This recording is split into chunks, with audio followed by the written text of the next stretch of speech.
Boa noite. Estamos aqui começando mais um Pense Brasil Nordeste. Desta feita, entrevistando uma personalidade extremamente importante no Brasil atual. Eu falo de Fernando Haddad, professor de Ciência Política da Universidade de São Paulo, a USP, instituição pela qual se graduou bacharel em Direito, mestre em Economia e doutor em Filosofia. Fernando Haddad também foi ministro da Educação durante 7 anos nos governos Lula e no início do governo da presidenta Dilma, de onde saiu para disputar a prefeitura de São Paulo e ganhou as eleições em 2012, e fez, penso eu, com a minha análise de também ex-gestor, um excelente trabalho. Governar São Paulo não é para amadores, não é coisa fácil. E, em 2018, Fernando Haddad foi exatamente o adversário naquela catarse que tomou conta do Brasil, disputando a presidência da República, levando adiante uma ideia, um projeto que, indiscutivelmente, teria sido um contraponto total a isso que o Brasil vivencia hoje. É exatamente isso que, com o Fernando Haddad, que nós vamos conversar hoje, no Pense Brasil Nordeste, E eu queria começar, Haddad, em cima de uma reflexão que você recentemente fez a algumas pessoas, e eu estava no meio, dizendo que essa última década, 2013 a 2022, era uma década muito simbólica para o Brasil. Você dizia que, na sua opinião, era uma das décadas mais turbulentas, também coincidia com o bicentenário, com as eleições mais importantes que esse país vai ter. É verdade que essa última década pode ser considerada a década mais conflituosa do Brasil e por que, na sua opinião? Muito boa noite. Bom, em primeiro lugar, Ricardo, é um prazer estar com você, com os colegas do GGN, que eu aprecio muito o trabalho, conversar com essa audiência ultra qualificada que esse portal tem, de uma interlocução de altíssimo nível, com temas candentes e importantíssimos para a vida nacional. Olha, não resta dúvida que é uma década muito incomum, Nós vimos, desde 85, nós passamos por um processo de redemocratização do país, um primeiro governo civil não eleito, como você sabe, eleito pelo colégio eleitoral, não diretamente, a morte do Tancredo na véspera da posse, a ascensão do Sarney, com o aval do Ulisses Guimarães, depois a Constituinte brasileira, os governos tucanos, os governos petistas. Mas, de fato, de 2013 para cá, a coisa desandou, e desandou feio, Desandou muito.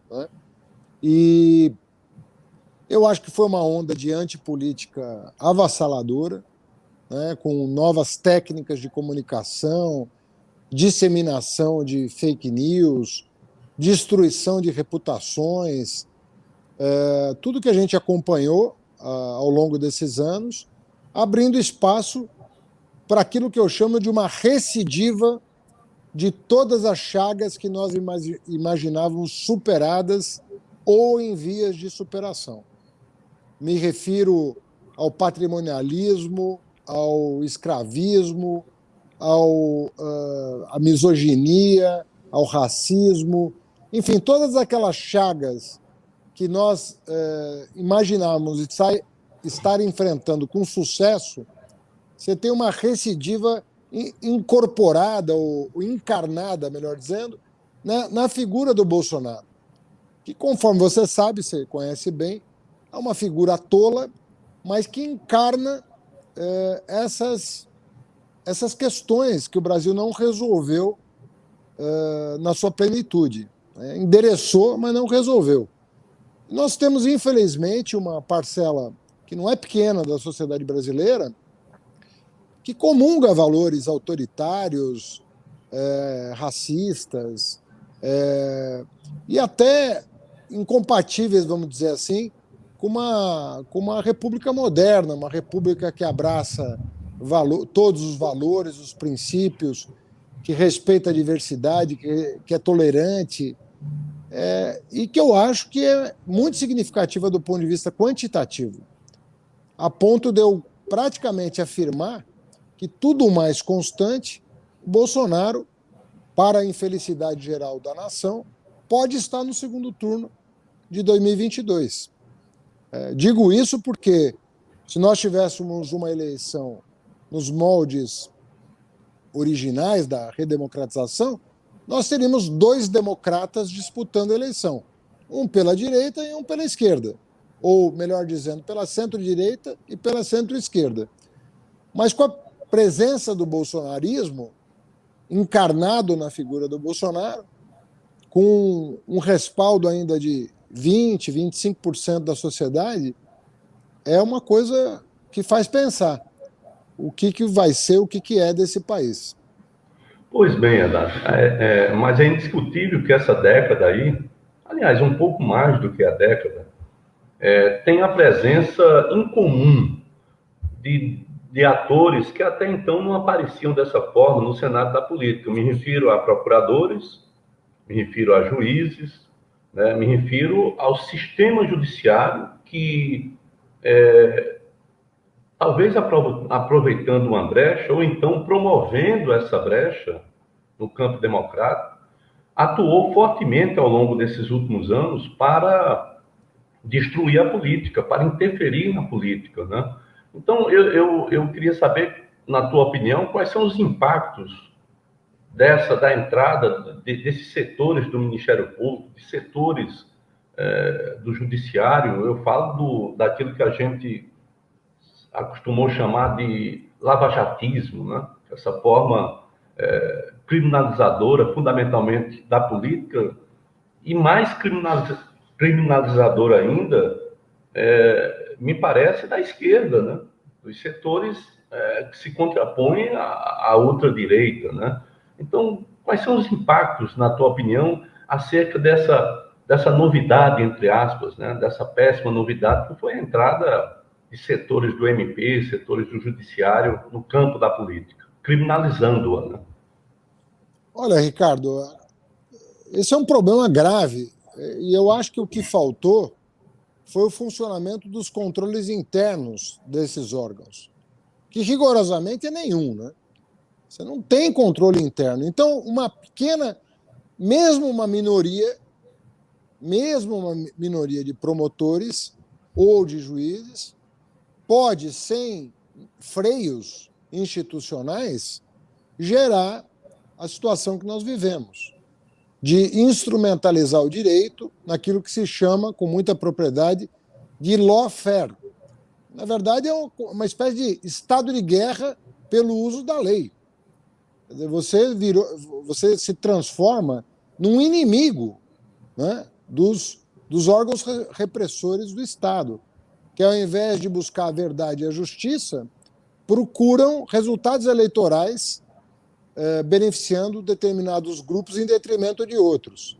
E, evidentemente, que a esquerda seria o alvo preferencial desse tipo de manobra, mas eu diria para você que a coisa foi tão longe que se destruiu todo o sistema político partidário do Brasil, até a parte boa dele. E quando você destrói o lado bom e o lado ruim, misturando o joio e o trigo, tudo passa a ser indigesto para o eleitor. E nessa situação de indigestão política, ele se lança naturalmente para uma aventura, que foi o que aconteceu. O trágico dessa história é que justamente a pessoa que simboliza todo o atraso da política foi apresentado como uma novidade, foi apresentado como uma pessoa de pureza cristalina.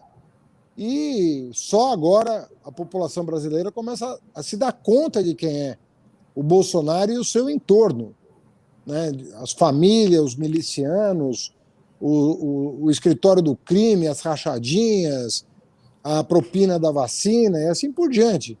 As pessoas, quer dizer, até que não demorou tanto tempo, né? São 2 anos e pouco, mas o rastro de destruição que foi deixado nesse período curto de tempo, você sabe, como gestor público, bem sucedido, que vai dar muito trabalho para resgatar.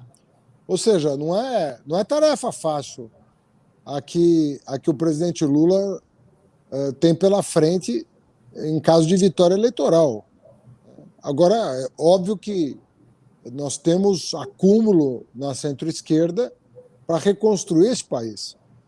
E o Brasil, felizmente, responde rapidamente a estímulos corretos. Então, desse ponto de vista, eu sou um otimista. Eu acho que se a gente virar a chave e botar o país no rumo da democracia, com participação popular, respeito mútuo, o Brasil reagirá e nós vamos colher os frutos em pouco tempo. Até porque nós vamos nos reinserir no Concerto das Nações pela autoridade do Lula com muita rapidez. Haddad, na verdade, nós estamos conversando aqui sobre tecido democrático, sobre democracia. E esse desarranjo criado, ele vai ter que ter algumas soluções, né, que vão servir como reflexo para o todo. Nós começamos a falar aqui da questão do sistema judiciário, porque me parece que esse será um ponto fundamental, porque se isso não for resolvido, nós teremos turbulências efetivas, perseguições, nós teremos todo o quadro de volta, né, fazendo política sem ser autorizada pela população para tanto. Né? Eu entrevistei aqui o desembargador Ciro Darlan, que é um desembargador do Rio de Janeiro, vítima, na visão dele, nas palavras dele, que eu concordo, também de um lavajatismo muito forte, de uma perseguição, e ele dizia algumas coisas que, na visão dele, teriam que ser promovidas, algumas mudanças, né? E mudanças que algumas até já previstas em lei, como é o caso de separar o juiz de instrução do juiz de sentença, né? São coisas, as outras questões você já colocou, o próprio órgão de controle, como é que um órgão é para dentro, né? Um órgão tem que ser externo, um órgão tem que ser, afinal, a justiça não serve só para os seus profissionais, né? Para os seus juízes, serventuários, a justiça serve principalmente para a população.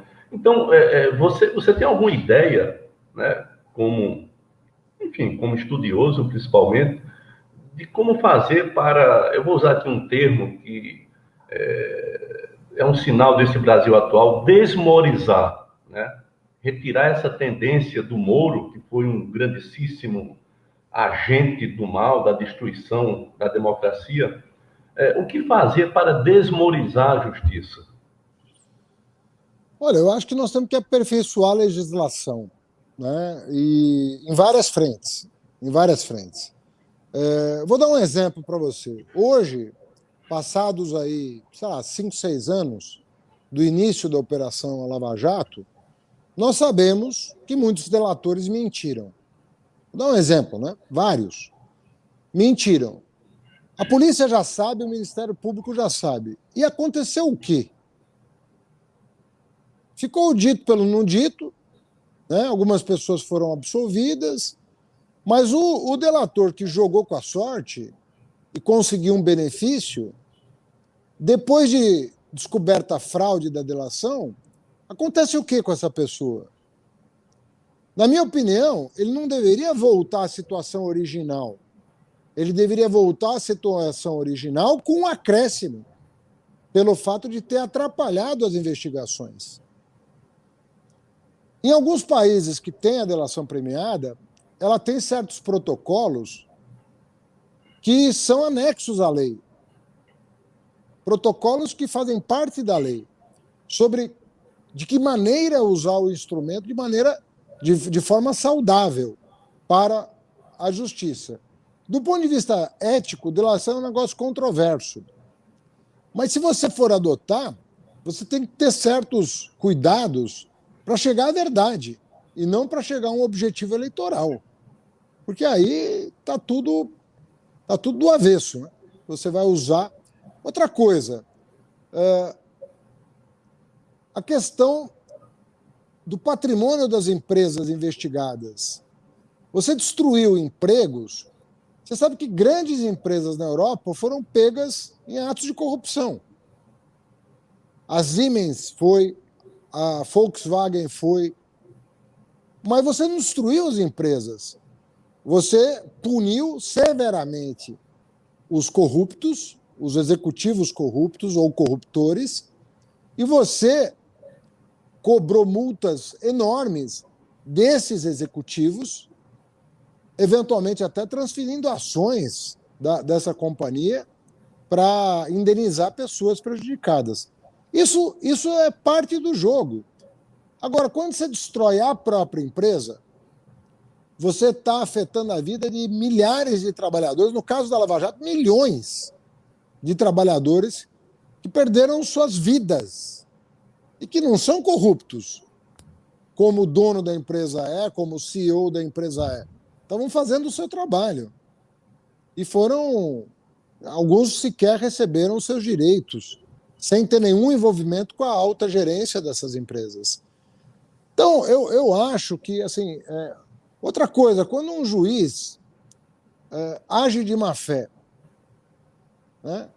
Quer dizer, você tem uma Suprema Corte que declarou que o juiz foi parcial. Primeiro, julgando um caso que não era dele. E segundo, perseguindo o réu. Quer dizer, foram duas punições. Julgou um caso que não era da sua alçada e perseguiu o réu. Ora, a má-fé está caracterizada.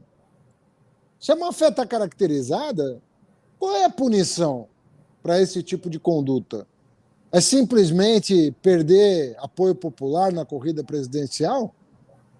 Ou vai ter algum tipo de providência a ser tomada nesse caso? Né? Eu conheço muitos promotores de justiça, e a grande maioria é gente honrada.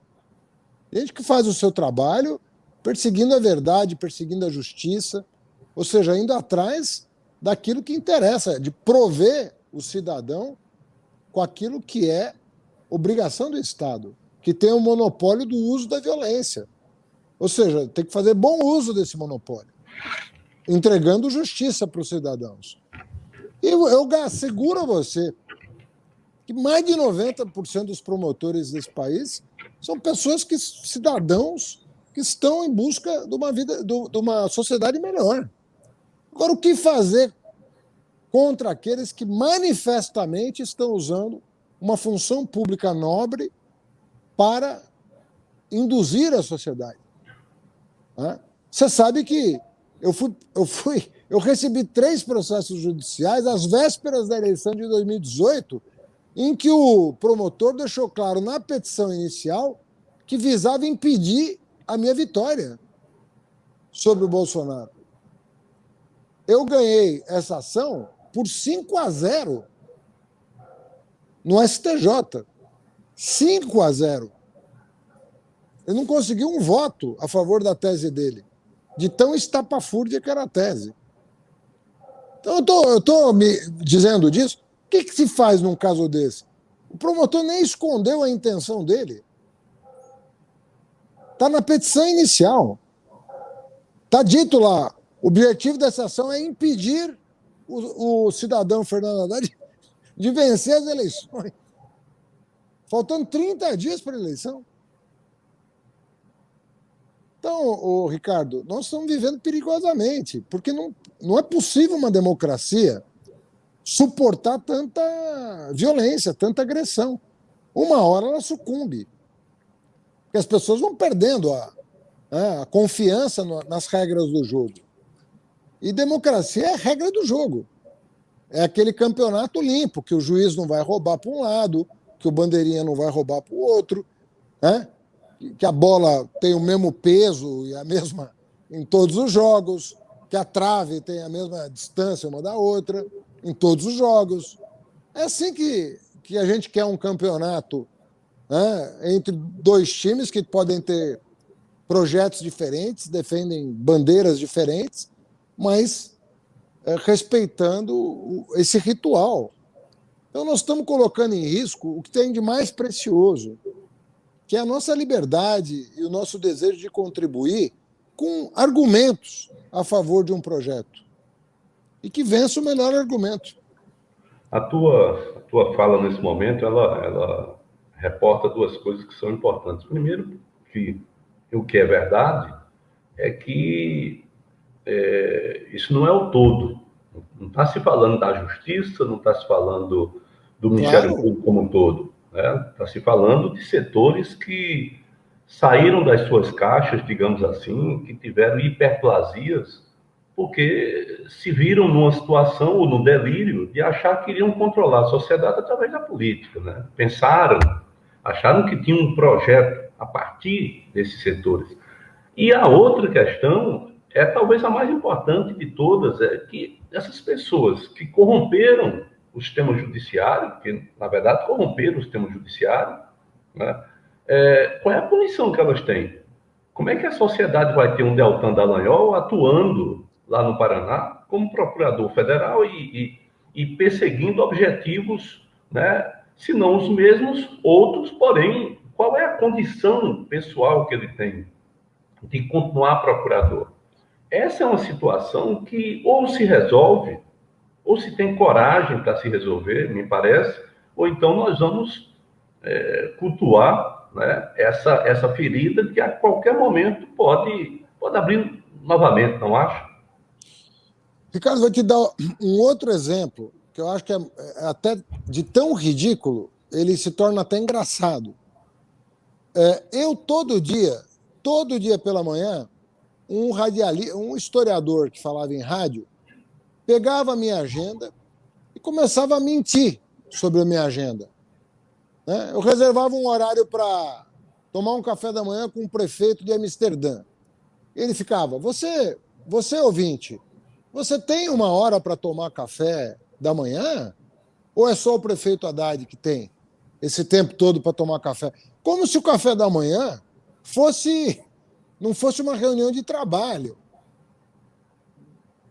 Por que eu vou tomar café da manhã no gabinete se eu tenho minha casa com a minha família? Eu estou indo para lá, evidentemente, para receber um prefeito importante e trocar com uma equipe técnica impressões sobre o futuro das cidades. Mas não, sempre debochando. Né? Despachos internos. Que despachos internos são esses? Deve ser mentira. Imagina você, a vida num gabinete de uma cidade que é um país. Né? E por aí vai. Um dia, eu botei uma agenda genérica que poderia ser minha ou de outro político. E ele fez a mesma coisa. Eu, então, botei a minha agenda detalhada e disse que ele estava fazendo referência à agenda de um outro político, de quem ele puxava o saco todo dia também. E isso foi uma espécie de trote que virou objeto de muita ironia contra o trabalho dele. Ele ficou desmoralizado na rádio, né? E ele pediu na rádio providências do Ministério Público. Eu respondi a uma ação de improbidade que eu venci por 3-0 na primeira instância e no tribunal. Imagina vocês que eles recorreram e abriram um inquérito criminal que foi arquivado. E aí os deputados querem mudar a lei da improbidade administrativa e ninguém sabe por quê. Então, na verdade, quando me perguntaram, você é a favor da mudança da lei de improbidade, para deixar mais claro em que casos cabe uma ação de improbidade, eu disse, olha, eu fui processado por um trote. Eu tive que contratar advogado, meu nome foi parar nos jornais, nos tribunais, por causa de um trote de uma pessoa que me ofendia todos os dias. Não é dia sim, dia não. É todos os dias. Agora, Haddad, é isso que você relata, eu conheço o fato, mas convenhamos, não teria havido essa destruição integral institucional brasileira sem a mídia, né? A mídia claro são concessões, né? São concessões públicas, né? Nós estamos falando de uma concessão pública de rádio, de uma emissora aqui de São Paulo, que tem uma das maiores audiências da cidade e que destacou um sujeito de segunda categoria, um historiador medíocre, para me ofender todo santo dia. Lembrando que a renda dessa emissora ela tem natureza pública, porque é uma concessão pública. Quer dizer, toda a receita de uma rádio, de uma televisão, por definição, é dinheiro que se torna público, porque entrou no caixa de uma concessão. É como um pedágio, né? O dinheiro, quando entra no pedágio, né, ele tem que ser revertido a favor da concessão. Então, imagina você do que nós estamos falando. Isso foi feito de forma sistemática por toda a radiodifusão de São Paulo. Toda a radiodifusão. Algumas com mau gosto, outras com mais discrição, por assim dizer. Mas todas, né? Quando o Serra foi vencido aqui em São Paulo por mim, houve uma espécie de pacto da grande imprensa para fazer. Pra você ter uma ideia, a Prefeitura de São Paulo não é assunto mais, desde que eu saí da Prefeitura. Não é assunto, ninguém discute mais a Prefeitura de São Paulo. Por quê? Como não discutem o governo do Estado. Não é assunto discutir a gestão Dória. As loucuras que o Dória está fazendo aqui.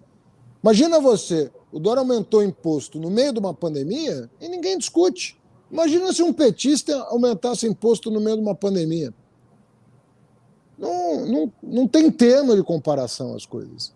É 2 pesos e 2 medidas para tudo, né?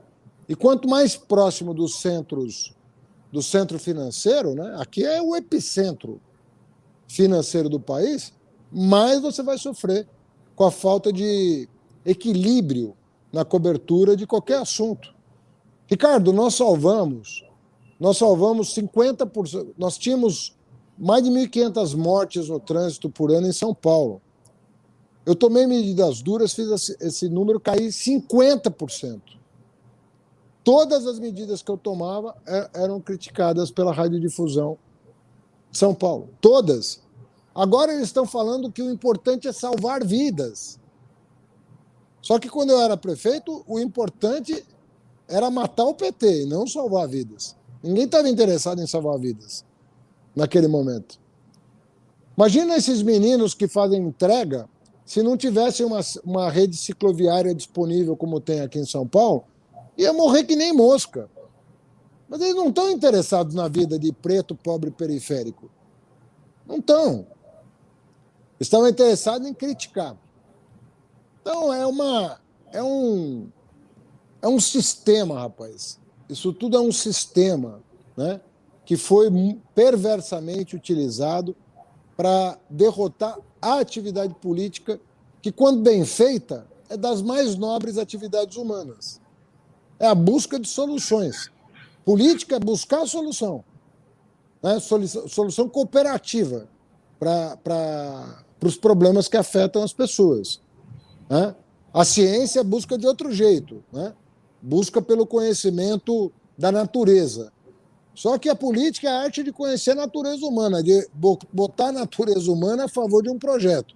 Ou seja, uma atividade absolutamente nobre. E transformaram, né, na pior coisa a qual um ser humano pode se dedicar.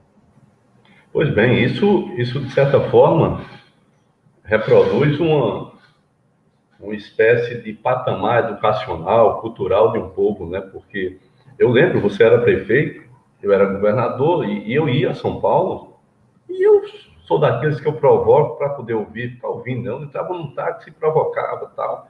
E a ira, e você percebia que a ira era a ira... Alimentada, né? Alimentada pela radiodifusão, pelas TVs, pelas rádios, ou seja, o cara tinha ódio da ciclovia.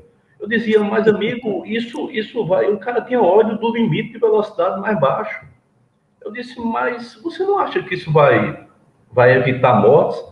Tudo bem evitar mortes, porém, eu estou aqui no meio do... Ou seja... Ricardo, deixa eu te dar um dado. Na minha gestão, o índice de congestionamento na cidade diminuiu. porque o índice de acidentes caiu drasticamente. E onde você não tem acidente, o trânsito flui. O maior índice de medição de congestionamento do mundo é um índice que chama TomTom, é de uma empresa de GPS, se eu não me engano, holandesa. Ela mediu em 400 cidades do mundo o trânsito durante a minha gestão. São Paulo diminuiu drasticamente o tempo a maior que você leva para se deslocar, justamente pela queda do número de acidentes. Caiu 50%. Nós tínhamos 28 mil pessoas fraturadas em São Paulo por ano. Caiu para 14. Caiu 50% de moto, de carro, pedestre, o que você quiser. Chegou a diminuir a fila da ortopedia na cidade de São Paulo, de procedimentos ortopédicos, vítimas de acidente de trânsito. E sabe quem entrou com uma ação contra mim na época? A OAB, a Ordem dos Advogados do Brasil. Eu estava no encontro com o Papa, com 60 prefeitos do mundo. Quando eu contei, as pessoas acharam que eu estava mentindo. Para o mundo que eu quero descer, né? Eu estava com o Papa e 60 prefeitos. Estava a prefeita de Paris, o prefeito de Nova York, o prefeito de Roma. E eu recebi a notícia por telefone. Eles viram que eles falaram some bad news. Eu falei, tem uma má notícia. A Ordem dos Advogados do Brasil entrou com uma ação contra a Prefeitura de São Paulo. E nós estamos discutindo isso. Nós estamos discutindo sustentabilidade, economia verde, mobilidade urbana. O Papa estava falando disso. E aí vem a notícia em Roma de que a Ordem dos Advogados ingressou com uma ação contra a Prefeitura. Esse é o nível de delírio a que nós chegamos. Delírio, né? Transe. Um transe produzido. É um transe produzido por fake news, produzido por lawfare, produzido por destruição de reputação, e assim vai. Olha o que nós nos tornamos, né? Esse é o resultado. Haddad, você é indiscutivelmente, né, não é um elogio de corpo presente, mas você é reconhecidamente um dos grandes ministros da educação que esse país teve, né? Nunca se teve tanto acesso ao ensino superior, né, como nesse período que começa ali com a tua entrada no ministério e tal, e há um grande impulso. Eu sou de uma região que nós tínhamos o Nordeste, nós tínhamos uma carência enorme do acesso, mas o acesso para o povo, ou seja, a universidade era algo mais ou menos assim. Não, se você vem de uma família, né, da elite, aí o seu caminho está traçado, mas se você vem lá do campo, é agricultora, sabe, trabalhadora com pequeno salário, tal, o teu caminho também está traçado e não passa pela universidade. A partir dali, você ficou, se não me falha a memória, de 2005 até 2012, 7 anos, se teve um outro ritmo dentro da educação brasileira, e isso eu podia falar do PIBIC, podia falar de uma série de ações que foram, né? Eu Sim. Queria te perguntar o que diferencia tanto estruturalmente, né, a educação brasileira dos governos Lula e Dilma e no atual governo, no atual período? Não, aí é diferença de água e vinho, né? Porque é muita distância, né? Nós vivemos o melhor momento da educação brasileira nos nossos governos, né? Isso aí não tem a menor dúvida, né? Todos os indicadores, eu não estou falando de um. Estou falando creche, triplicou a matrícula. Pré-escola, universalizou. Ensino fundamental, o IDEB cresceu como nunca havia crescido na história do país. Universidade, fomos de 3 para 8 milhões de universitários. Pós-graduação, dobramos a produção científica nacional. Passamos a ser a 13ª potência em produção científica. Respondemos por 50% da produção científica latino-americana. É disso que nós estamos falando. Abrimos 173 campi universitários no interior do país. Mais do que dobramos as cidades atendidas pela rede federal. Criamos 500 escolas técnicas dos institutos federais. que oferece ensino médio e educação superior. É assim, uma coisa sem paralelo. Você pode pegar qualquer período, pode pegar os 8 anos do governo da FHC, pode pegar Getúlio, pode pegar Juscelino, pode pegar quem você quiser. Nunca aconteceu isso na história. Fora a qualidade do acesso. O preto, o pobre, o periférico estão na universidade hoje. Eles não pisavam dentro. Eu falo muito provocativamente que o pobre, o preto e o periférico só entraram na universidade para fazer limpeza e segurança. Não para estudar, nem muito menos para lecionar. Hoje não, você tem uma intelectualidade negra no país que está dando show, escrevendo livros importantes, abrindo a cabeça da juventude. Você tem as mulheres que respondem hoje por 40% da produção científica brasileira, dando show.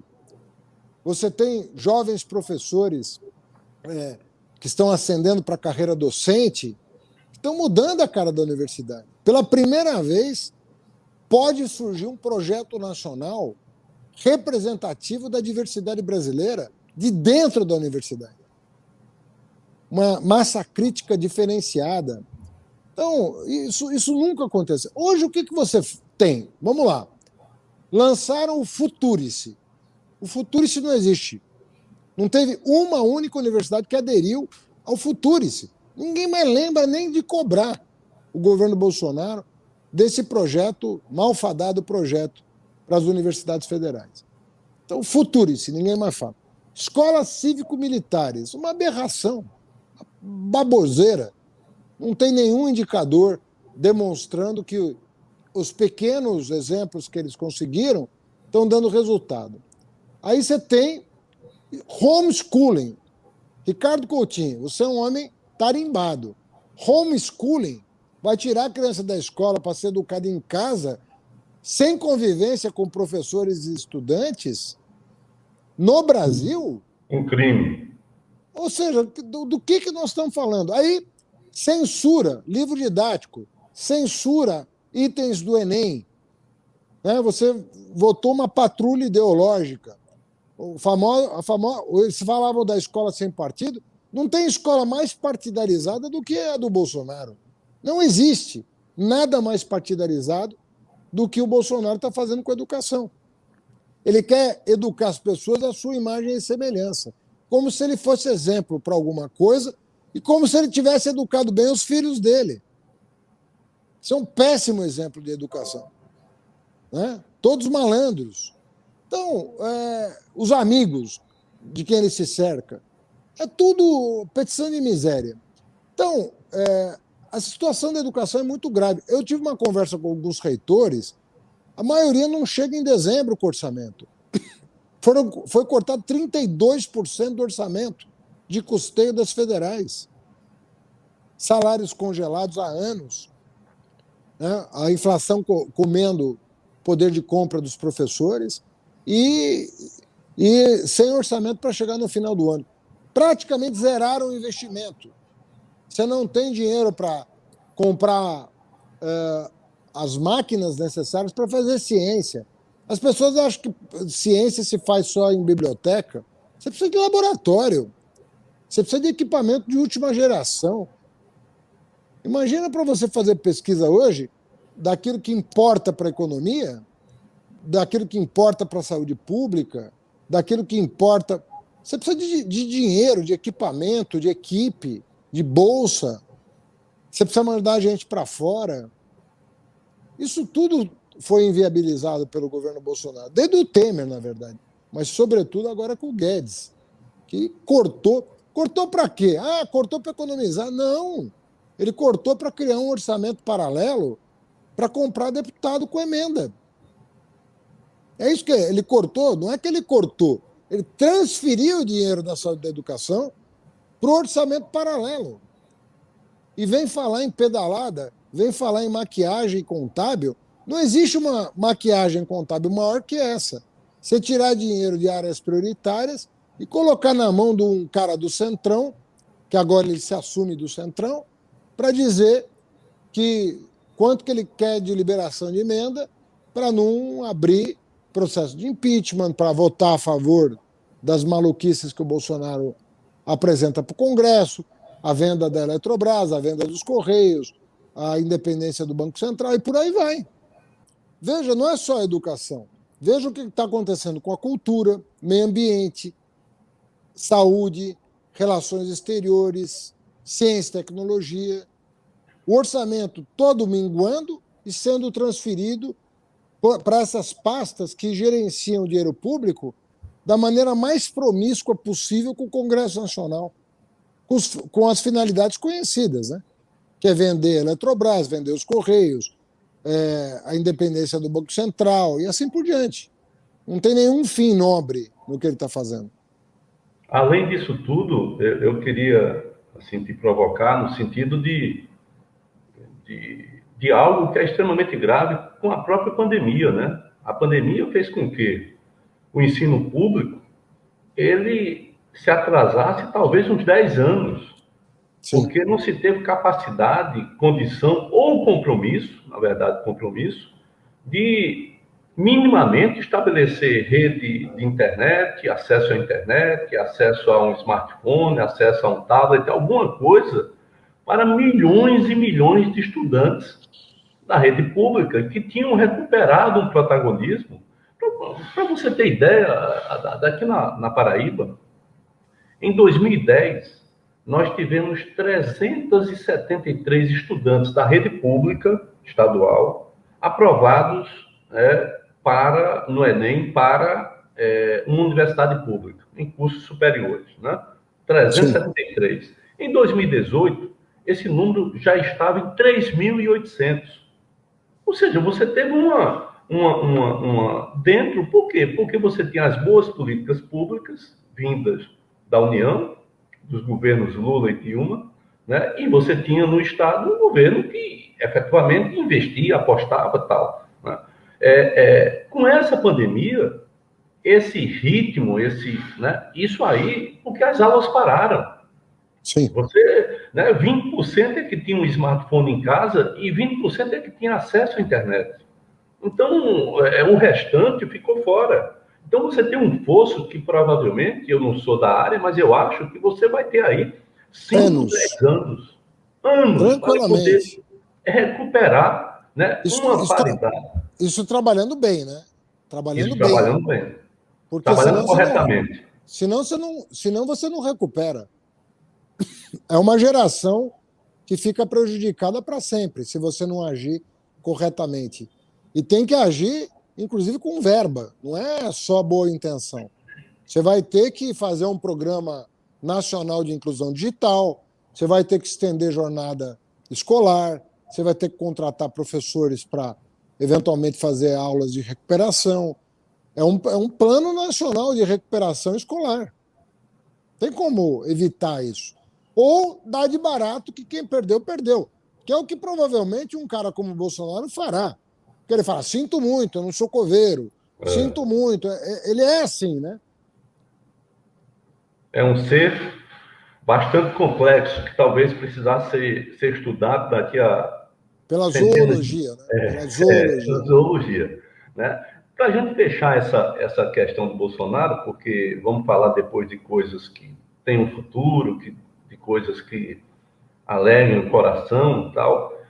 A gente tem um presidente atual, né, com 550 mil mortes oficiais nas costas, indiscutivelmente estimuladas pelo governo e por ele particularmente, uma condução desastrosa na pandemia, né? Hoje é que começam as cortinas a se abrirem, e demonstrando que estava em busca de vantagens ilícitas no comércio de vacinas. Você tem esse segredo aí das milícias que tomaram conta de grande parte das grandes cidades.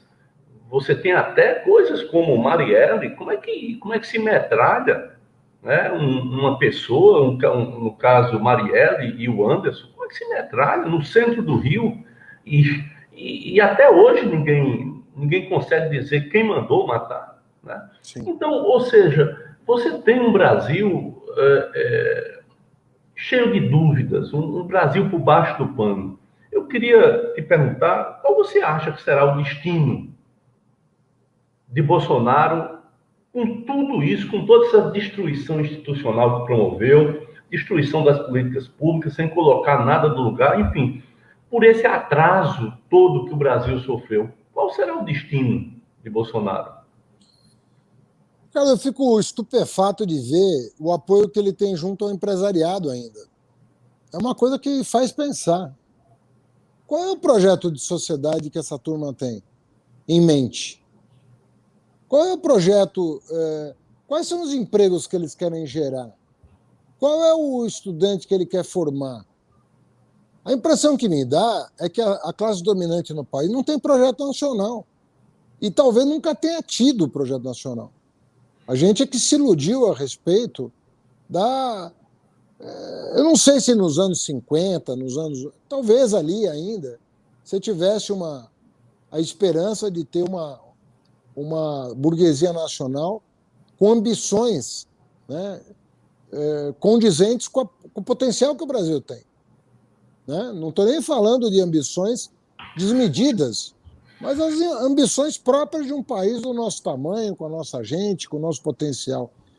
E a impressão que me dá é que hoje você trocou, né? E aqui eu não estou... Mas assim, você tinha um Antônio Hermínio de Moraes, você tem um velho da Havan. É muita distância entre uma coisa e outra. Ah, mas era um burguês igual. Era um burguês igual, mas que tinha preocupações diferentes que os atuais capitães aí de negócios, né, não têm.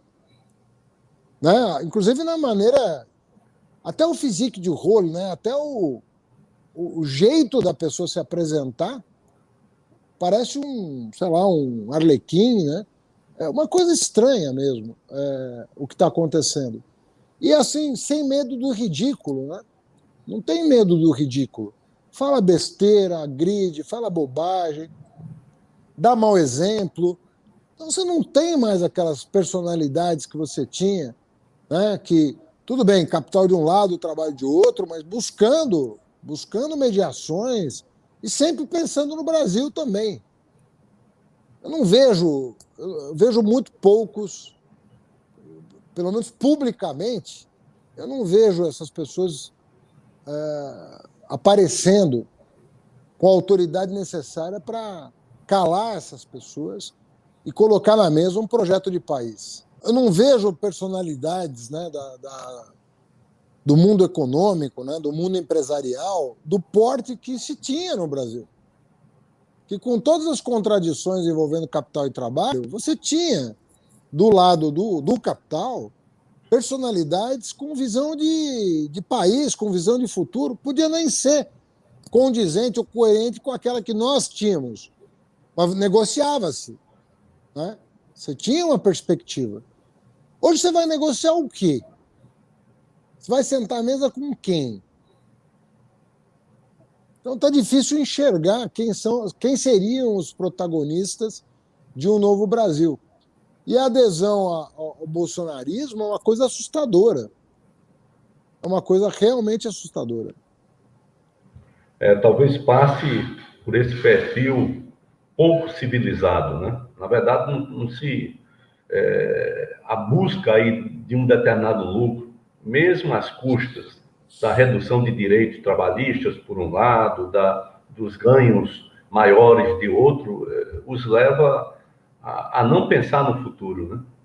Os leva a descartar qualquer grau de civilidade. Pelo menos, eu acho assim. Agora, Haddad, qual deve ser o perfil de um governo pós-catástrofe bolsonarista? Ou seja, em 2023, qual deve ser o perfil de um governo que se proponha a reconstituir um tecido nacional, um tecido social, um tecido industrial, enfim? Como é que você pensa isso? Olha, eu acho que nós vamos ter que ampliar de uma outra forma.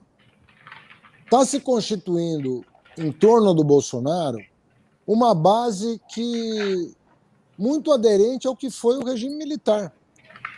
Veja você o que estão falando aí.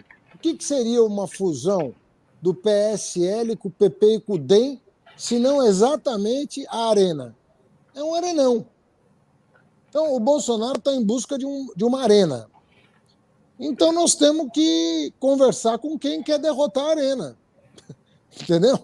Porque a eleição do ano que vem vai ser uma eleição da redemocratização contra a arena. O que era a arena, o que ela representava em termos de valores, em termos de visão de futuro.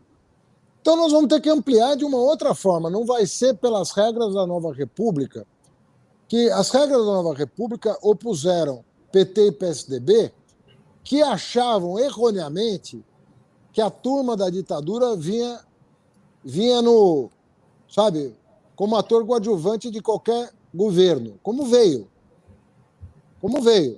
O Centrão era ator coadjuvante dos governos tucanos e dos governos petistas. Não tinham protagonismo, mas eram atores coadjuvantes. Agora não, eles são atores principais do governo Bolsonaro. Eles estão comandando o país. Não é pouca coisa o Ciro Nogueira ser chefe da Casa Civil. Não é pouca coisa o Ricardo Barros ser líder do governo.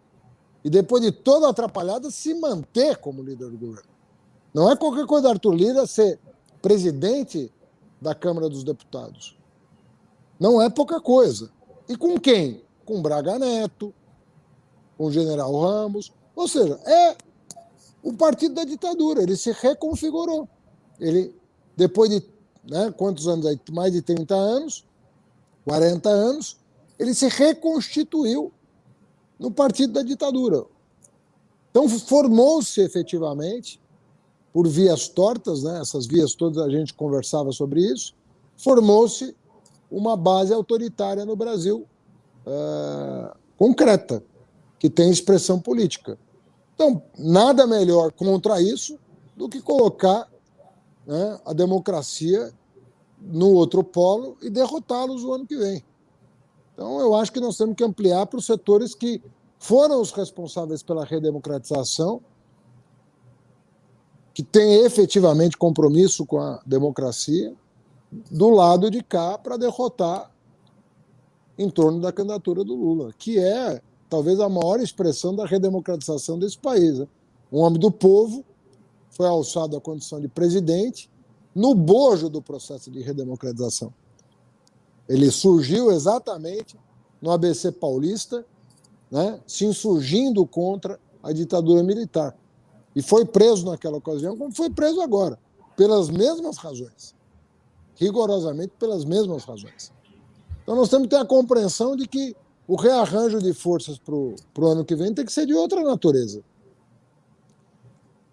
Eu dizia até, assim, avançando um pouco, que nós vivemos uma experiência aqui em São Paulo no final dos anos 90, 98 e 2000, em que o finado Mário Covas, que era uma figura que, se estivesse viva, ia fazer muita diferença no momento atual, muita. Ele recebeu o apoio do PT para vencer o Maluf ao governo do Estado, que, por sua vez, deu apoio para Marta Suplicy e venceu o mesmo Maluf para a Prefeitura de São Paulo. Então, na verdade, ali se... E o Mário Covas, eu lembro dele, porque, de novo, se ele estivesse entre nós, estaria fazendo muita diferença hoje. Ô Haddad, a gente está um ano das eleições, praticamente, um ano da disputa eleitoral, propriamente dito. Você pretende disputar qual cargo em 2022? Ricardo, eu vou tomar essa decisão assim que a configuração nacional estiver mais clara. Porque eu acho, assim, você sabe que eu sou um homem de partido, eu sou um homem de projeto, e eu nunca subordinei o interesse público ao meu interesse, ao contrário, Nós somos militantes de causas. A gente subordina os nossos interesses àquilo que a gente considera um bem maior. Então, eu acho que o bem maior é ter um grande projeto nacional para derrotar o bolsonarismo. E eu vou me encaixar nesse projeto da melhor maneira possível, de forma a contribuir para que isso aconteça. Então deixa eu atropelar aqui, deixa eu atropelar os fatos como um cara que está aqui torcendo, enfim, pelo Brasil. Digamos que um cenário do próximo ano tem o Lula, candidato a presidente da República. O Lula também ainda não tomou uma decisão, né, Formal, né? definitiva, mas me parece que o povo já tomou por ele. Muitas vezes você não comanda esse processo, né? E você tem o maior estado do São Paulo, o maior estado do Brasil, perdão, que é São Paulo, né? Sim. Que é a grande potência e que talvez vivencie os mesmos fatores determinantes que o Brasil está vivenciando. Ou seja, digamos que essa conjuntura futura te levasse a disputar, né, o governo de São Paulo e, finalmente, né, o povo de São Paulo desse ao PT a chance de governar o Estado.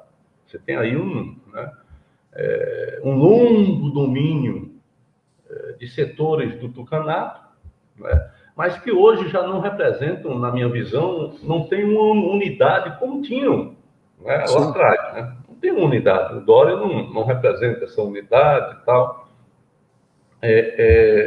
Então, digamos que você fosse disputar essas eleições, né, e olhasse como você olha para São Paulo hoje. Eu tive por 2 vezes nesses últimos dias aí, e me chamou a atenção a catástrofe humanitária, a quantidade de gente morando nas ruas.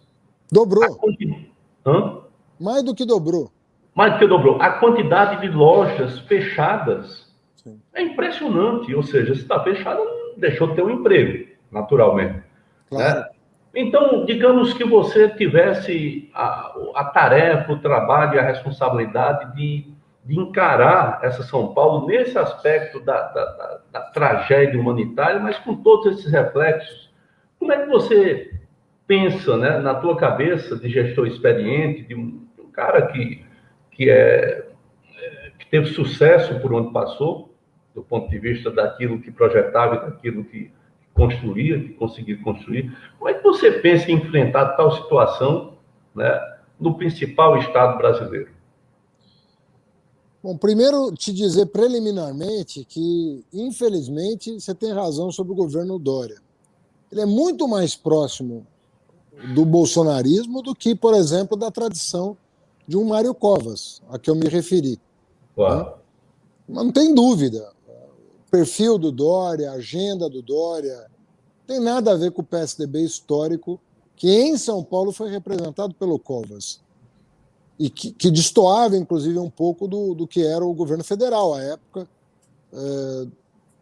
na época do Fernando Henrique Cardoso. Covas, ele tinha uma visão social-democrata, né?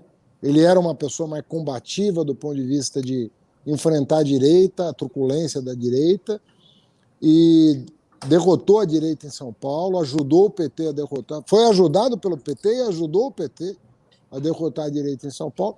E o Dória não. O Dória representa uma inflexão forte na direção da extrema-direita, a ponto de associar o próprio sobrenome, que é uma coisa grave, né? O próprio sobrenome ao bolsonarismo. O slogan da campanha de 2018 era Bolsodória. Você tem uma ideia do nível a que se chegou. Né? Agora, São Paulo definitivamente não está no século XXI, com toda a força que tem. Não está. Nem do ponto de vista de mobilidade, transporte, não está. Comunicação, não está. Energia, não está. Educação, não está. Meio ambiente, não está. São Paulo não entrou no século XXI. Não entrou. Essa é a pura verdade. Práticas patrimonialistas, clientelistas aqui em São Paulo, né? Estão filiando prefeito para votar na convenção do PSDB. Olha a que ponto você chegou, né? Ninguém fala nada, viu, Ricardo? A imprensa aqui não diz nada. Estão trocando diretores financeiros de estatais por pessoas ligadas ao vice-governador. Ninguém fala nada também. Né? Realmente é uma situação muito delicada que São Paulo está vivendo. Ele não vai medir esforços para ganhar essa convenção, você pode ter certeza disso. E ele vai deixar o Estado como deixou a prefeitura. e vai deixar... E como enfrentar, por exemplo, esse desemprego recorde, tem bolsões aí na capital, Ricardo, 3 milhões. sem agenda de investimento público, não existe retomada sustentável. Não existe possibilidade do Brasil sair da crise sem uma agenda de investimento público. Como vai fazer isso? Tem várias fórmulas, mas não há possibilidade de um país de renda média, como o Brasil, imaginar que só o investimento privado vai sustentar a economia brasileira. Até porque aqui quem induz o investimento privado é o investimento público. Então, São Paulo vai precisar de um choque de investimento nessas áreas que eu citei. Meio ambiente, a questão da transporte, não tem ferrovia mais em São Paulo, Ricardo. Nós tínhamos 15 mil quilômetros de ferrovia em São Paulo, hoje tem 2. O estado mais rico da federação não é capaz de fazer um trem ligando 2 das suas metrópoles, por exemplo. São Paulo e Campinas, pronto. 100 quilômetros. Não consegue fazer 100 quilômetros de trem de alta velocidade. Não consegue interligar os aeroportos. Não consegue interligar os aeroportos com o porto. Não consegue. É um estado que está de mãos amarradas na mão do Dória. Não consegue. Não consegue tomar um plano de comunicação à altura da tecnologia disponível. Nem estou falando do futuro remoto, estou falando de agora. Nós não temos um programa para o interior, por exemplo, do estado, de conectividade, de banda larga, de acesso, de modicidade tarifária. Não temos. Simplesmente não temos. Então, nós estamos relegando parcelas da população. Pedagiaram tudo, pedágio lá nas alturas, pouca mobilidade dentro do estado, porque é caro se deslocar, tanto mercadorias quanto pessoas. Enfim, agenda longa aqui, companheiro. Agenda longa. Mas tem jeito, viu? Sempre tem. Nós estamos trabalhando jeito. duro num projeto para apresentar o ano que vem. Estamos discutindo com a sociedade também. Eu tenho falado toda semana com especialistas de todas as áreas. E o que nós sabemos é que o Brasil, São Paulo, qualquer estado, tudo tem jeito. Por quê? Porque é um país muito afortunado. Quando você dá os estímulos corretos, a coisa brota, a coisa vem. Então, por isso que eu falo, eu sou um otimista em relação ao futuro, se a política ajudar. Evidentemente. Claro. Né? Claro. Eu quero, Haddad, terminar esse bate-papo assim, extremamente expressivo. Né? Eu gostei muito, eu acho que você compartilhou um conhecimento bastante profundo, né, sobre muita coisa. Quero terminar essa conversa do ponto dessa tua última frase, ou seja, você é um otimista, né, desde que a política ajude. Qual é o papel do Lula, né, no Brasil de hoje? Porque geralmente você tem um governante que governou 2 vezes e que em outras nações é muito difícil ser lembrado como uma solução, né, 8 anos depois. 8 anos, 12 anos depois. É muito difícil, né? Mas no Brasil, você tem hoje, eu não falo só das pesquisas, não, eu falo de outros indicativos da experiência e principalmente de uma coisa chamada capacidade de unir, né? Sim. Me parece que o Brasil precisa de alguém que tenha capacidade de unir uma ponta a outra, de conversar, através do diálogo, não é ceder, né, de acordo com a maré de um lado ou para outro, mas unir a partir de um diálogo, né?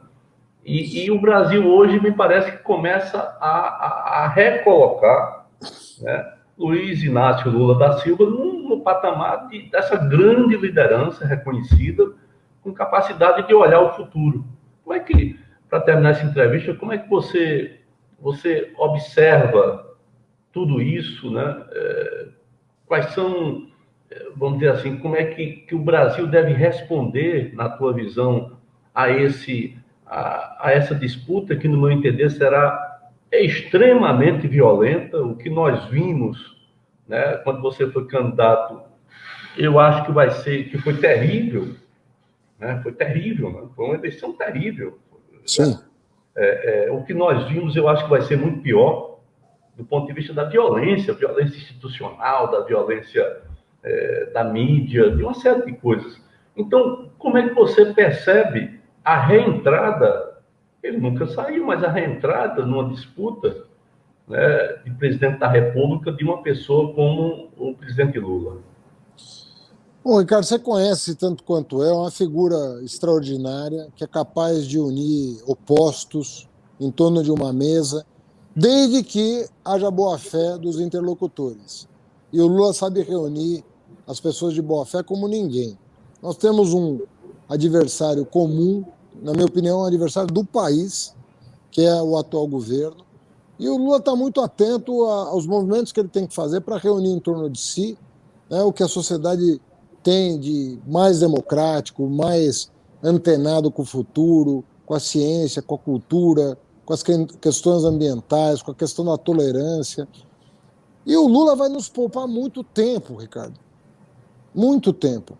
Porque a experiência que ele tem e a reputação internacional que ele tem, então a experiência para dentro e a reputação internacional para fora, essa combinação vai produzir resultados mais, né, prontos, mais acelerados. Um outro ali ia levar meses para achar a porta do banheiro. Você sabe que um governo federal é grande, hein? Eu passei lá 9 anos em Brasília e sou uma pessoa que gosta de estudar e entendo de Brasília, entendo de governo federal. Não é brincadeira você pilotar aquele governo, não é brincadeira. Né? Você veja aí o que aconteceu, o desastre que aconteceu com o Bolsonaro. Ele precisaria de 2 décadas para aprender aquilo, que ele teve e não aproveitou como deputado, né? Poderia ter estudado, não estudou, e aí meteu os pés pelas mãos em decisões que você, como gestor, sabe, simples de serem tomadas. Não era um quebra-cabeça muito sofisticado. Eram decisões simples. Ele está entre os piores gestores do mundo, reconhecido por toda a mídia e por todos os organismos internacionais. Bolsonaro é um dos piores do mundo, se não for o pior. O Lula é o oposto disso. Né? O Lula, um êxito extraordinário, né? Mais de 80% de aprovação ao final de 8 anos. Hoje lidera as pesquisas, porque o povo reconhece que ele foi o melhor presidente da história do país. E a reputação dele fora do Brasil é intacta. Eu sei porque eu circulei o mundo depois da eleição de 2018 e constatei, falando com chefes de Estado, com chefes de governo, né, a figura que o Lula representa no mundo. Para Bernie Sanders, para Antônio Costa de Portugal, para Felipe González da Espanha, para Anne Hidalgo, para Macron. Eu conversei com essas pessoas e sei o que o Lula... Para não falar da Ásia, de Putin, Xi Jinping, que conhece o Lula da época que ele era presidente. Então nós estamos falando de uma personalidade que vai dar início a processos rápidos, de respostas rápidas, para um país que está precisando de respostas rápidas. Então o Lula é a certeza de que nós não vamos perder tempo. É a certeza que nós vamos agregar o melhor do país em torno de um projeto e de que nós vamos colher muito rapidamente os frutos dessas iniciativas. Então, é uma bênção que nós podemos ter ele com saúde, né? Ele que já enfrentou câncer, já enfrentou 580 dias recluso, né? Ver ele animado e com saúde para, mais uma vez, servir ao país. E fará um grande governo, posso te assegurar isso, fará um grande governo. Mais uma vez. Oxalá, né? Estamos aqui para construir as coisas. Eu conversei com o Fernando Haddad nesse papo extremamente instigante, né? Eu acho que esse Brasil profundo ele foi remexido a partir das ideias e das percepções que Fernando Haddad tem. Eu quero te agradecer, Haddad, por essa entrevista e esperar que dias melhores possam se abater sobre nós, né? Dias melhores. O povo brasileiro merece isso. Demais. E vai receber. E vai Amém. receber. Nós vamos lutar por isso. Um forte abraço, muito boa noite e até a Boa noite, próxima Ricardo. quinta-feira com outro Pense Brasil Nordeste, aqui na TV GGN. Muito obrigado. Obrigado, Haddad. Obrigado, Ricardo. Obrigado a todos que nos assistiram.